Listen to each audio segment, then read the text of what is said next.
আমি স্নান টান করে রেডি হয়ে নিচ্ছি। এবার আমি আমাদের ঘরটা খুলে, আজকে বৃহস্পতিবার, তার জন্য ঠাকুরকে ভোগ দিয়ে দিয়েছে মা।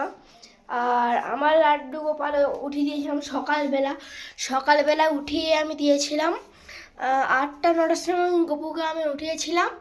আর উঠানোর পর আমি শুধু জল আর একটু সকালবেলা মিষ্টি খেতে দিয়েছিলাম। আর মিষ্টি আরে খাওয়ার পর আমি এখনও সব দেবো খাবার টাবার। আর স্নান করানো হয়নি গপুকে, সেটা স্নান টান করাবো। আর গপুর জন্য আমি অনেক কিছু এনেছি, তোমরা দেখতে থাকো। এখানে গপুর সব যোগানজান্তি থাকে, তোমরা একবার দেখে নাও। আর গপুর জন্য আমি যেটা এনেছিলাম সেটা বলছি। এই যে এইটা, এখন প্রচুর ঠান্ডা পড়ে গেছে।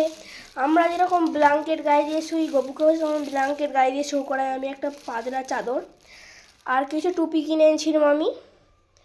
এই যে এই একটা পিঙ্ক কালারের টুপি, এই একটা রেড কালারের টুপি,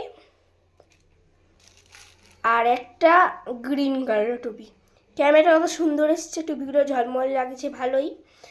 আর গপুর আমার একটা বাঁশি নেই, তার জন্য আমি একটা ছোট্ট বাঁশি কিনে এনেছি। গপুর বাঁশি থাকা দরকার, তার জন্য আমি বাঁশি এনেছি একটা। এই যে বাঁশিটা,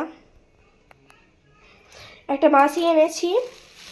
আর গপু ওখানে খালি খালি শুধু বসে থাকে, তার জন্য আমি একটা বসার জায়গা এনেছি গপুর জন্য। এই যে আর একটা পেন কিনেছি গপুর জন্য। গপুকে আমি লেখাপড়াও শেখাই, তার জন্য গপুর জন্য পেন কিনে এনেছি। সব গপুর জিনিস। আর এখানে ড্রেসের এটা পড়ে গেছে। আর তোমরা দেখতে থাকো গপুকে আমি কী কী করতে থাকি।